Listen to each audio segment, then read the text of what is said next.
Welcome to the Andy Staples Show. It is time to talk championship games, Ari. We just watched a thriller between the Chiefs and the Bengals, and not so much a thriller between the Eagles and the 49ers. I realize it's a college football show, but all these dudes play college football. And Ari, I can't not feel terrible for Joseph Asai right now.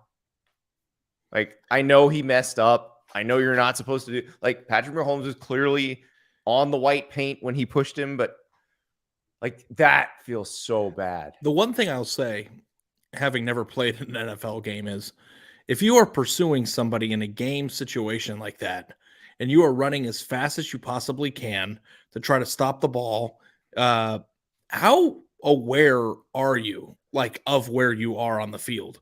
Because it's like that is like a fraction of a second. And to decide a season on that, it's just like, and it's a penalty. There's no question about it. But it's just like situationally, Mahomes is going out of bounds. Like, he has to go out of bounds. He's not turning that upfield. So you probably don't have to touch him.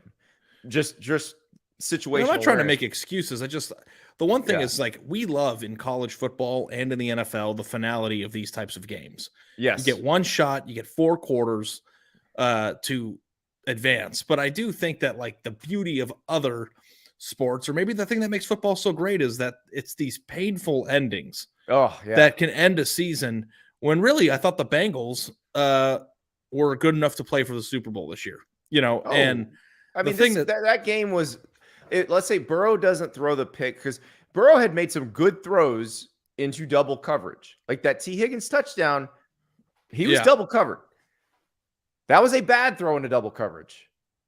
One of the players covering T. Higgins tipped it to the other player covering T. Higgins, and that was, so it is that thin, because that game could have turned on any number of plays. That's what my wife was saying. She's like, it was a tie game.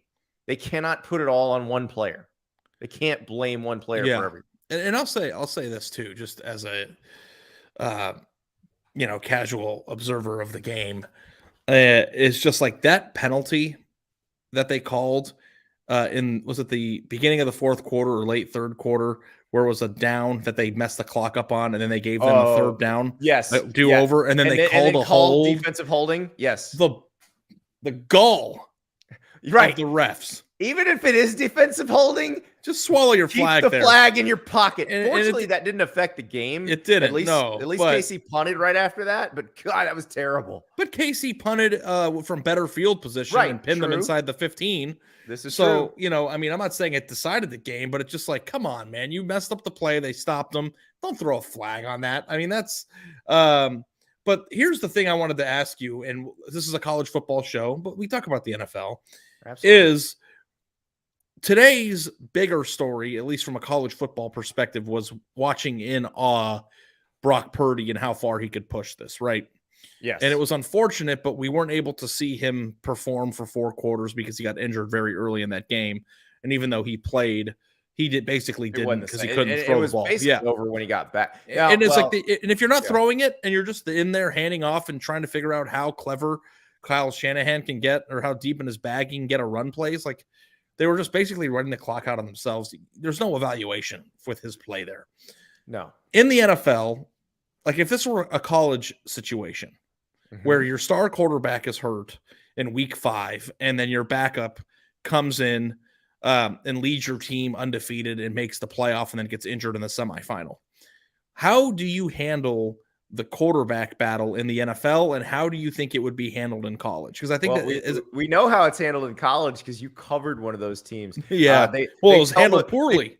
Right. They tell the quarterback who's going to start that he's starting like 5 seconds before the game, and then change their mind 6 times. The whole country's watching. Exactly. Then one of them becomes the red zone quarterback. Yeah.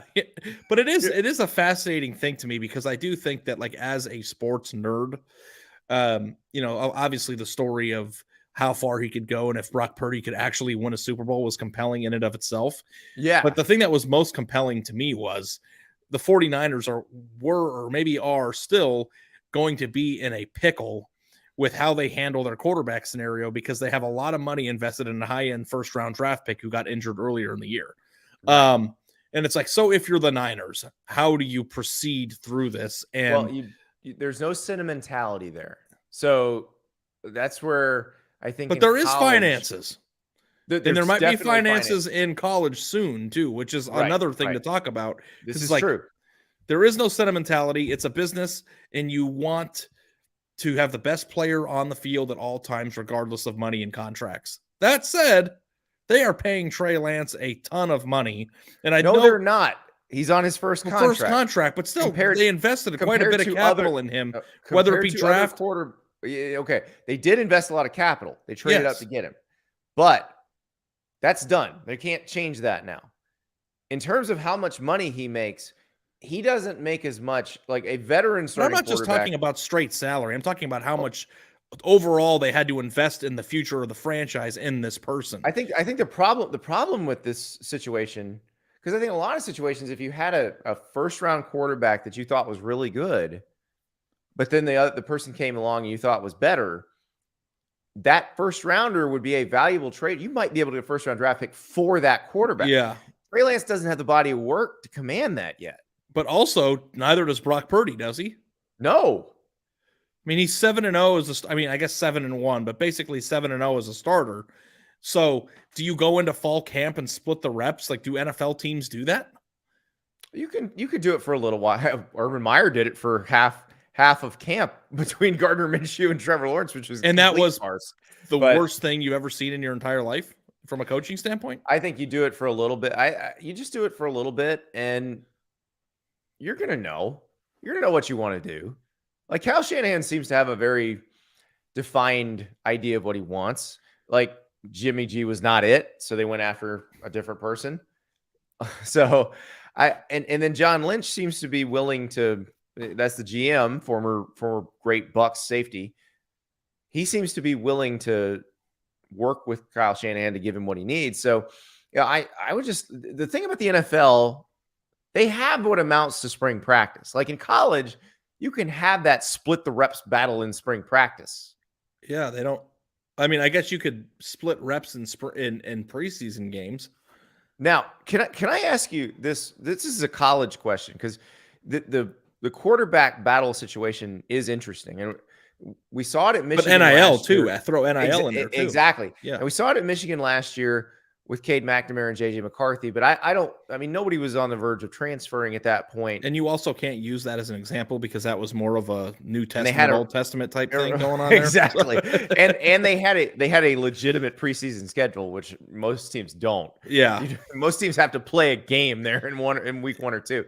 So that there's that. But okay.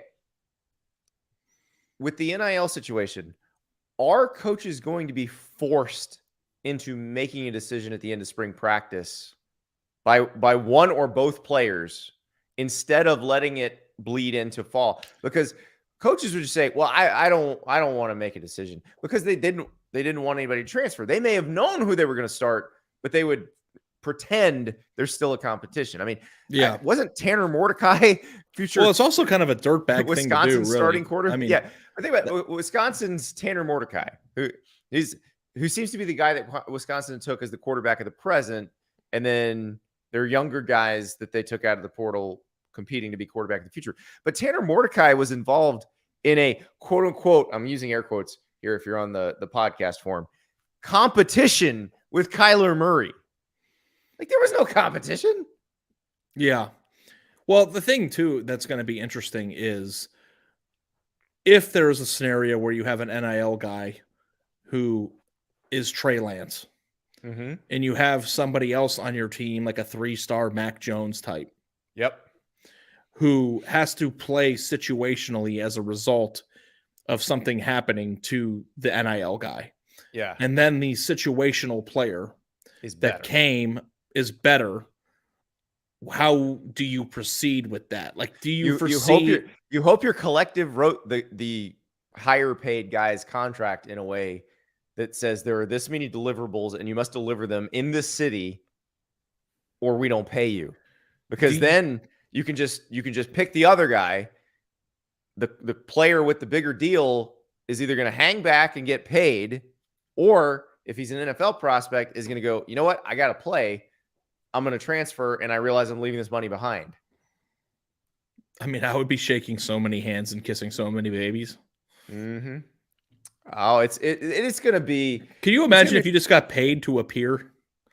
Like even before the 100%. NIL thing happened, like I was in a nightclub in Vegas once, and Scott Disick was there. You know who Scott Disick is, obviously, right? Is that like an MTV person? He's MTV Kourtney now? Kardashian's ex-husband, who like is kind of a nightclub guy and has. He's famous for having married Kourtney Kardashian, and he's an incredibly famous person. Yes. Okay. If you're in that world, and I don't know, you're not in that world, so. But they paid him some ungodly amount of money to be the host of that nightclub, which means he sat in a booth like above the rest of us, right? And like just got paid to be there. And he's getting bottle service comped, and getting paid. He get his own room probably. He doesn't have to talk to anybody. Any girl that he wants, and the club is invited up to and it's just like I thought that is the greatest job in the history, being recognizable enough where you could just appear at a nightclub and have everything paid for, and then compensated to do like. Well, here's one, Ari. If you're a college football player who likes golf, who likes to play golf, just go play golf for free all the time. You never have to pay for a round of golf, and in fact, you will get paid to play rounds of golf all. But summer. I'm also not a huge golf guy. I'm actually during this off season thinking about taking lessons. But isn't who you play with almost half or more than half the enjoyable nature of golf as the courses you're playing? But you're getting paid to play it. I mean, I know, but like imagine that's one of the first things. Like Grant Firking, the Tennessee wide receiver who ran his own business while he was in the smartest guy in America. Doing the NIL stuff. Like the first thing he did when NIL came into law was he started setting up meet and greets for his teammates and setting up golf tournaments where his teammates would go meet boosters and whatever, and they'd get an appearance fee for it. And that's the way to do it. But I feel like that's like the number one thing that people like to do too. It's like instead of just meeting somebody and talking to them, like having an activity where you're kind of just naturally existing next to that person would probably be the most fulfilling way to meet a hero of yours or a celebrity or a football player to do an activity. So it's like it's actually brilliant. But it's we should sell the Ari Wasserman experience where someone goes to McDonald's with you and eats filet of fish. Would anybody pay $1 to spend 5 minutes with me? Yes. Like 100%. I was at dinner tonight watching the Chiefs game with a major. So his name's Sam, very nice guy. And at my daycare, I was dropping off his daughter and my daughter in the same class. Okay. Mm-hmm. And before I met him, I was walking out of the daycare and he walked by me and he goes, "Are you and Andy recording today?" So he saw my name on the list and knew that we did the podcast. And like, I thought that was really nice of him, like kind of like saying like, "Hey, I like your show," in a nice way. And like now we've become friends because our daughters are, really close, and my wife and his wife get along very well. And he's like a really cool dude. And like, I'm just like having a beer with him this afternoon. And it's just like, yeah, I'm just like a normal dude. Like you would never pay $1 to hang out with me. No, I think there are people who would. Well, here's an example. And so I won't name names, but we had somebody reach out, a spouse of a fan reach out to us on Instagram saying, "Hey, could you send a happy birthday video to my husband? He listens to you every day. And we listen to you guys in the kitchen in the mornings." And I said, "Sure. Just, send me your email address and we'll send you the video." And she goes, "Well, what's your Cameo rate?" And I'm like, we're not taking any money for this. I also feel like a weirdo doing it. I'm just like a nobody. Why would you want to spend money? Yeah, but it's always nice. We sent the video. We did not charge anything. And that's the thing. Like, I hope we have this relationship with all of you guys. If you know how to find us, if you got a friend in your life who loves this show and it would mean something for us to say happy birthday to that person, we'd be happy to do it. Yeah, we can do that. Like, we don't need, but Bruce and I did it actually when NIL became law. Bruce is a big dog, and you're closer to the big dog world than I am. Bruce Feldman and I did a show, and it was the first day of NIL, and it kind of devolved into us just going through Cameo and seeing what random people were on Cameo and how much they charged. So my wife's mother is a huge Joe Montana fan. Oh yeah. And I went to Cameo on her birthday to get Joe Montana to say, hey, happy birthday, whatever. And he was charging like $1,000. And I'm like, bro, like you are super famous and one of the greatest quarterbacks of all time, but I am not paying you $1,000 but the to thing is, say if a you're happy Joe birthday. Montana, if you are Joe Montana, you have so many people asking you that the only way to sift through that number and get it manageable is to raise the price. Otherwise, you'd be filming, but it's an you'd have your unreasonable camera amount like of this money. all day, just filming videos. I feel like if I was a billionaire, I wouldn't pay somebody $1,000 to film a video that says happy birthday. But that's you. That's you. There's value in it. And look, if we become the biggest podcast in the world, we may have to start charging too. Yeah, but, Cameo. It says Ari's Cameo was called Dudes. That's right.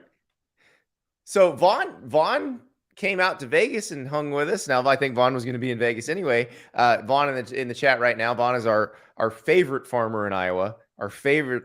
Is he our favorite Iowa fan too? I think he is. I think he's my favorite human, if we're being honest. Yeah. So you guys Vegas was one of the better nights out I've had all year. We had a blast. We need to do that again. We need to do that again in Vegas and just say, here's where we'll be. Everybody come. Yeah, or we could just do it in like one of the ratty casinos in the South. We could do that. Like my mecca. Or I don't know if a casino company that sponsors us wanted to send us to one of its many, many locations. I don't know. I'm just saying. Is there one in Bahamas? I don't think this particular one has one in the Bahamas. Let me go but check out. There are casinos in the Bahamas, yes. At MGM locations. Yeah. Yeah. And listen, we're not angling for another sponsor. We appreciate these guys. So they've got plenty of cool locations. Wyoming. They're in Wyoming now? That's what it says. We could have a Yellowstone situation going on.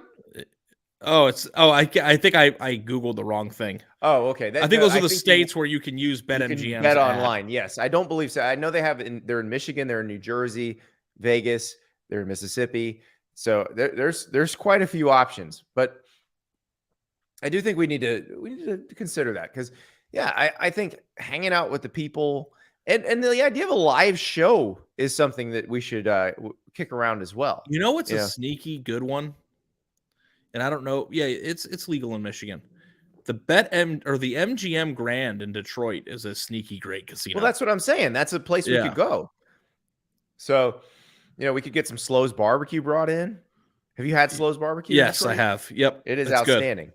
So there's a train on the logo. That there is. So, I mean, we've got a lot of options, but we're not there yet. But I do. Okay. Getting back to the original conversation. So we're talking about the NIL guy, the big college quarterback. Like, all right, who are the Bo Nix, Michael Penix coming back? Big fan bases. But I think it's more interesting when it's the incoming dude who hasn't done anything. But how many boatload of money? How many people? I am curious though. Before we get back to that, like how many people are asking Bo Nix to send a video? Hey, Bo, can you say hi to my dad? Like, what's he getting every day in terms of requests on that? Well, the thing that I think is crucial for you to be a successful Cameo person is that you have to have a recognizable face. Like, I don't know that Bo Nix. I think the name is more recognizable than his face. Like, I bet you the general fan probably doesn't know what he looks like. I think a lot of Auburn fans and Oregon fans know exactly what he looks like. Yeah, I mean, I guess so. And those are huge groups of people. Yeah, that's true. So now getting back to the original situation, let's say you've got a quarterback that you signed to a big deal. They were the starter. They got hurt. A quarterback who was a 2-star, didn't come in with a big NIL deal, comes in, balls out, gets you to a conference championship game or a playoff game, whatever. And then you're in spring practice the next year. I think in that situation, that second quarterback is going to enter the portal in the first window and see if you pay him. And if you do, then you got 2 and you got to figure it out. Or if he doesn't do that, he's going to threaten to enter the window after spring practice. You're going to have to make a decision. Like, these coaches who've been holding these quarterback competitions, dragging them out to fall practice, they're not going to be able to do that anymore. They're just not. I know. It's also not right. Like, do you think, okay, here's one, and I don't know what any of these guys' NIL situations are. None of them have started yet, so it's probably fairly similar. But the situation at Georgia, Carson Beck, Brock Vandagriff, Gunnar Stockton, these are all very highly rated recruits. Carson and Beck's probably one of the best quarterback battles in general coming up that we've had in quite some time. Yeah, so we don't, I mean, we think it's Carson Beck because he was the backup last year. He actually had a shot to win the starting job against Stetson Bennett early in the 2021 season. So we think that's who it is, but we don't know. Brock Vandagriff is a big-time recruit. So how narrowed down does that thing have to be by the end of spring? Does it have to be down to 2? Or do the people around those guys, because all quarterbacks have people now, like, do you have to have the guy by the end of spring? Oh, man. Yeah, I mean, I guess you kind of have to. And I think that as we progress further on into the NIL waters, you're going to have veteran compensated for returning versus highly compensated freshmen. Like, well, I mean, I could see like a Hendon Hooker Nico situation. Like, what? Like, could that happen? Joe Milton Nico or Joe Milton Nico. Well, the thing with Joe is, though, he's not really ever proven to be a great starting quarterback. So you don't have to break the bank on him. Saying you can have a shot to be the starter at Tennessee is probably enough to keep him right now. And he's probably going to start. Yeah. So what's even like, what's a better one? It's tough. Because it's going to happen. I mean, it's going to happen where you have. We didn't have a situation last year where somebody came in for an injured quarterback and was just fantastic. Yeah. That's the thing. Like, now, NC State, you had the multiple guys come in and Devin Leary was hurt, but then Devin Leary just left. And this might be a bad example too, but like even Bo Nix, sticking with him, quasi Heisman finalist, but quasi Heisman contender for a while. Mm-hmm. Let's say Oregon got Dante Moore. Yeah. Like they were supposed to. You have a guy like Bo Nix who's probably got a pretty sweet NIL. I think getting Bo Nix back for another year is maybe what cost him Dante Moore. Yeah. Because the job's open at UCLA. I mean, yeah, I know, but I'm just saying, like, if it would have happened, like, you will be in a situation eventually where incumbent and is battling somebody else that's also being paid, and you're going to have a financial discussion about it. I'll give you one right now. Quinn Ewers and Arch Manning. Yeah, there you go. I'll give you another one. Dylan Gabriel and Jackson Arnold. Do you actually think it's embarrassing that I didn't just come up with a Texas one off the top of my head? Like, no, I'm sitting here trying to come up with an example, and that's like the perfect one. Well, the thing about Arch Manning is he's in a totally different sphere than most people. Because if he wants to just say, in terms of NIL, I just want to be involved in the family NIL stuff. The only things he couldn't do, they're in casino ads, the Manning family, so he couldn't do that. But he could say, you know, Uncle Eli, Uncle Peyton, put me in some commercials with you, and he would be in incredibly lucrative commercials that would far outweigh any NIL stuff that like some collective would give him. How about the reverse? And it might be the only time this could ever happen. But what if the first family of football nephew goes and isn't into finances as much as he is about developing, who gets kind of, you know, squirrely a little bit and goes, I want to play immediately or I'm leaving. Yeah. Then what do you do if you're compensating Quinn Ewers a bunch of money and the golden boy wants to leave and he's not it could be the reverse. Like, there is going to be financial discussions about that. Oh, 100%. And I'm here for it. I think this is hilarious because they fought it for so long, and to be the anti-NIL. Well, what I also think is this is creating a little more efficient transfer market where guys are going to play where they can be the most successful for the most part. Now, it's funny because where you see this getting screwed up is not exactly where I thought it was. Like, I thought people would kind of overspend on recruits and that it would be dumb in some cases, but it would happen because you just want to take that gamble. The overspending on recruits seems dumb every single time. when it's happening. Yes. Like I would much rather pay for a person who's already been good at college football. Like, yeah. I would spend the money. I wonder if that'll way be the natural 10 times progression out of of this 10. whole thing. But it will be like one day a football team will have a Cam Newton type player on their team. And he will be carrying the team on its back, like maybe Caleb Williams or somebody like that, where the whole team is kind of come and go as that guy goes.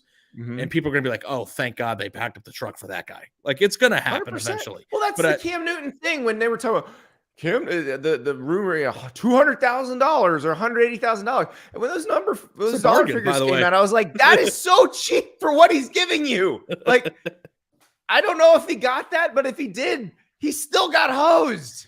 Yeah. So, Andy, while you were talking, I looked up cameos of people, and there's one that made me laugh, like really loud. Give it to me. Tim Donaghey, the former basketball NBA referee. You can pay $40 to the guy who was fixing NBA games to wish you a happy birthday. $40? That seems like a bar. Well, who would know who he was other than like hardcore NBA fans and gamblers? I mean, I listened to a podcast about him. And I thought it was amazing. I did watch a Netflix documentary on him. Yeah, I mean, I don't know if I would. I mean, I guess I would know what he looks like. But I found that to be funny that like your whole. But would you want Tim Donaghey wishing you happy birthday? Or I would. If you had a friend, let's say you had a friend who was a high school basketball coach, and they just had a game, and they got completely hosed. Like $40 to Tim Donaghey to record a video for your friend saying, "Hey, Bob, listen, sometimes games are rigged. Sometimes the refs are cheating." Like, that's worth $40 to make your buddy laugh. Yeah, I guess $300 for Jesse Palmer is kind of steep. You can pay $100 to get Wayne Crabette. Listen, you're thinking of Jesse Palmer in a football setting. No, I'm not. Like, you watch The Bachelor. Yeah, I'm not. He's on The Bachelor. He's on the Food Network. He's on ESPN. Like, Jesse's all over the place. Here we go. Vomo Panther with a great question. How much for a Brian Ferentz cameo? It would be funny if he went on Cameo after that whole thing happened. Yeah. Hey, so question. I was thinking about this for offseason because the Bill O'Brien to the Patriots has happened. Now, the next stage of that, we have speculated. We speculated months ago was if Bill O'Brien got the OC job at the Patriots, would he potentially hire Brian Ferentz as the O-line coach?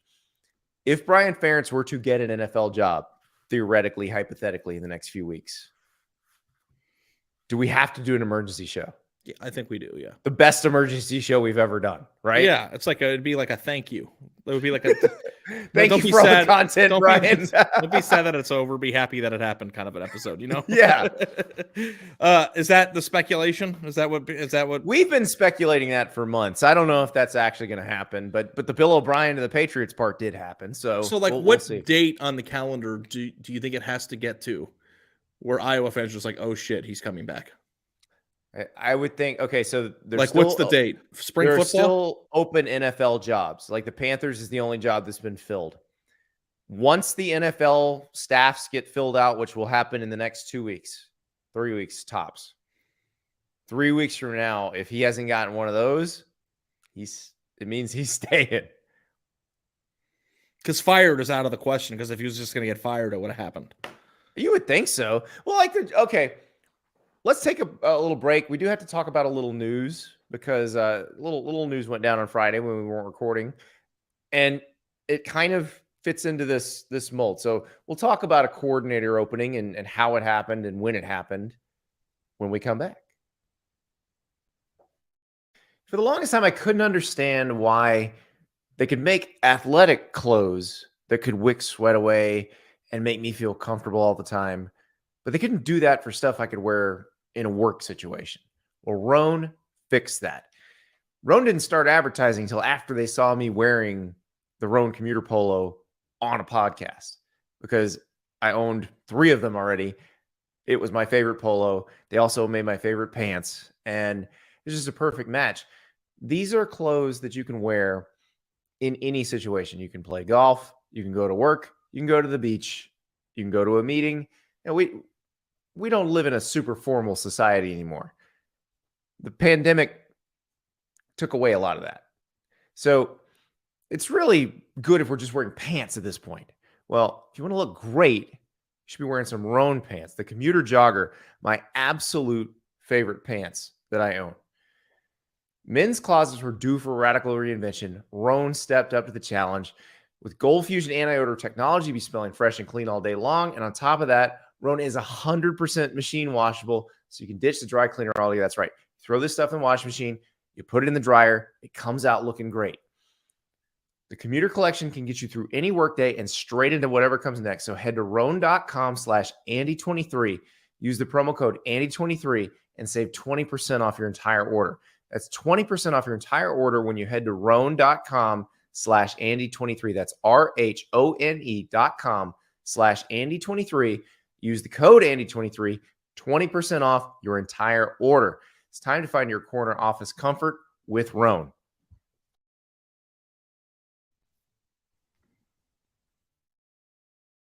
We're a few days into the new year. How you hanging with those resolutions? You doing something to make yourself healthier every day? Let me give you something very easy. Join the Peloton family. I know what you're thinking. I'm not a bike person. What do I do? That's the bike. No, Peloton is a lot more than just bikes. They make bikes, treadmills, and they have classes that incorporate all kinds of things. They have high-intensity interval training. They have strength training, yoga, boxing, you name it. And all you got to do is download that app and get started. Peloton instructors, they become like members of the family. When you're on the road, they're great. You can make a hotel gym into a world-class workout facility. I know what you're thinking. I'm a bigger guy, so I know what you guys are thinking. A hotel gym doesn't have more than 50-pound dumbbells. I got to lift more than that. If you can do an Adrian Williams Thunder 45 workout with 50-pound dumbbells, I will shake your hand. Trust me, the hotel gym has everything you need when you're using Peloton. So try Peloton risk-free with a 30-day home trial. New members only, not available in remote locations. See additional terms at onepeloton.com/home-trial. That's onepeloton.com/home-trial. Welcome back. And Vaughn, our favorite Iowa fan, is answering our when is Brian Ferentz, like when do you know for sure he's coming back? Vaughn says already at that point it ain't changing. I think I might be a bad person, but I am rooting for him to come back. We deserve it. We deserve to run it back one more year. Oh my God, he gave us so much this year. I can't even imagine how amazing if he's the offensive coordinator of Iowa football, I think we should live watch party or get together and watch the game together for a live show. 100%. 100%. I'm now looking up Iowa's schedule. Need to see we know they play Iowa State in week 2. So where's the next? Oh, come on. Don't give me the basketball schedule when I need the football schedule. But yeah, I mean, we need a watch party. Oh, they got South Dakota. No, that's they play Utah State in week 1. Utah State. Okay. See, here's the thing. That South Dakota State game that started this one was a little misleading because that's the FCS national champs. Like they went on to win the FCS national championship. So Utah State might be a little more normal. Like maybe when they go to Ames the set in week 2, maybe that's the watch party. I think the watch party is week 1 because if it's terrible, it's going to be terrible. That's true. That's true. You're not going to be good against Utah State either. Because like if you're not good against Iowa State, then I guess that's kind of how that game always goes. Yeah. Like if you do Utah State and you put up 10 points, you know, it'd just be a full hole. You know what? And if they're awesome, then we talk about it. You know, we'll make it. Well, work. Yeah, then we'd be wrong. And Cade McNamara would be right because he told us it's going to be amazing. All right. So there is an opening in college football for an OC. Josh Gaddis, winner of the 2021 Broyles Award, fired after one season by Miami. Weird timing on the firing. Like a few days before the second national signing. I know that Miami's class is mostly in the barn at this point. Like it is weird timing. Like I'm guessing Mario Cristobal knew during the season that he wanted to make a change. Mm-hmm. I wonder if this is one of those where he's like, hey, could you go find another job so that this doesn't look like I'm firing you after one season? Yeah. It wasn't a very good year, but it is. you don't really see this often where, you kind of are viewed as the person that helped restore one program, then you go somewhere else, and then you're done after a year after winning the Broyles Award. Does that make Sharon Moore look even more valuable to Michigan? I mean, Sharon Moore was the number one name that we heard during the Harbaugh flirtation with the NFL. Right. So I think that he looks pretty good already. Which, by the way, Jim Harbaugh met with the Broncos again after saying that, and the Broncos still don't have a coach. It would be funny if he just ended up as the Broncos coach in a month. Well, D'Amico Ryans was one they're looking at for that job, and I think he's going to take the Texans job. Yeah. And we'll find out here in the next day or so, probably. He played for the Texans, so... Yeah, that's like, if you played for the team, it's the NFL equivalent of being your alma mater. Right, got drafted there, and yeah. So, yeah, that's a strange... We probably should be talking about this more than we are. Like, he met with them again! Yeah, I know. It is... Well, I mean, maybe they could put out a weirdly worded statement to kind of ease our... From the president, not from Harbaugh or Ward Manuel. Yeah. Everybody knows the score there. If he gets one, he's going to take it. And if he doesn't, is this contract done? Does it matter? How long do you have to fish for a raise? Well, at some point you just be like, listen, if you want to be here, you're here. We don't need to give you any more money. Yeah. If they offer you the job, you go ahead and take it. I don't know if it was just like, I remember wasn't Michigan kind of flirting with in year 3?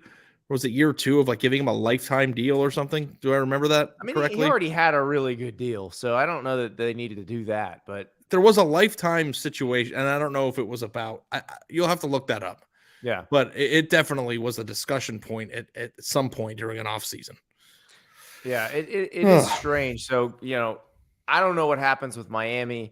Joe Moorhead was the offensive coordinator for Mario Cristobal at Oregon, but Moorhead is a MAC head coach now at Akron. I can't imagine him taking that MAC job. head coaches take offensive coordinator jobs. We've seen it, but I'm not sure he wants to do it.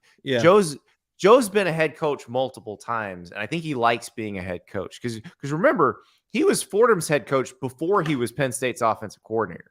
Yeah, and before Mississippi State head coach. So I think he'd like to be a head coach. So I don't know that he's taking a coordinator job at this point.